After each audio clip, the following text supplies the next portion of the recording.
In this video, we'll be going over an engineering economics problem. The problem statement says, you need some quick cash to pay off your car payment for your Lamborghini, which is due tomorrow. You decide to get a payday loan of $1,000. The fee is $150 and you have to pay back the $1,000 within 2 weeks. Unfortunately, you didn't pay back the loan until 6 weeks later. How much interest did you pay, and what is the effective annual interest rate for this loan? Okay, so in this problem, our goal is to find how much interest is paid after we pay back the loan 6 weeks later. So the only issue in this problem is that we're not given the interest rate that this loan provides. So we have to find that interest rate. So the easiest way is just to apply a cash flow diagram to see what's going on. So I drew a cash flow diagram that is on a weekly basis.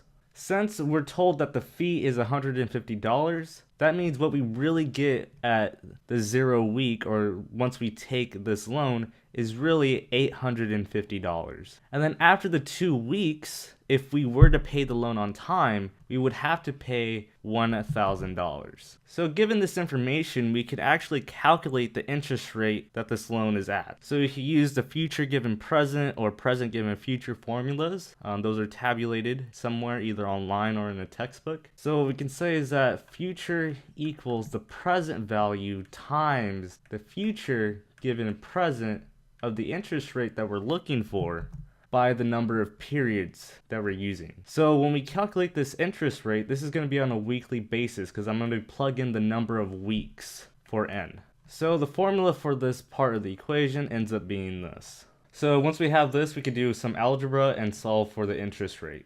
And this is the formula we get, and all we have to do is plug in the values and we calculate the interest rate. So for n, I plugged in 2 for the second week in our cash flow diagram.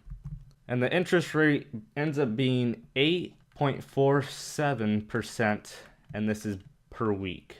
So now we could use this interest rate to calculate how much interest we have to pay once we paid the loan back 6 weeks later. So let's draw our new cash flow diagram. So this is our new free body diagram. And we solved for the interest rate for this loan. Therefore, we could predict how much we would have to pay at the end of week 6. So we could still use that same formula, but this time n is 6. So if we plug in the numbers, this is what we get. So at the end of week 6, we would have to pay $1,384.45. But that isn't how much interest we paid. To find how much interest we paid, we take the total amount that we have to pay back minus the amount we borrowed. So we could say that the interest paid is the total amount we have to pay at week 6 minus the principal at week 0.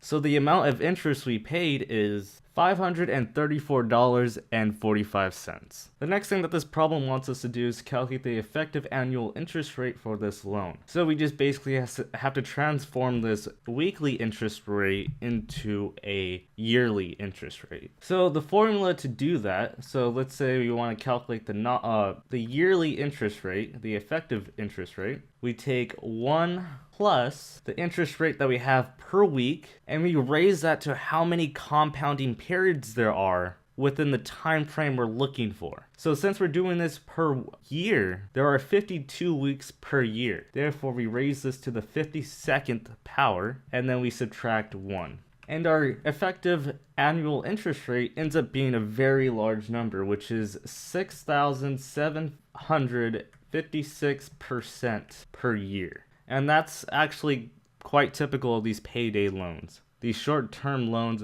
have insane amounts of interest. So that's why this problem is, important to do, to recognize these kinds of interest rates. Some of these interest rates can achieve far higher percentages per year, such as like 10,000 or 20,000. So these short-term loans are very high in interest. So hopefully you guys learned something from this problem. With that being said, I'll see you in the next video.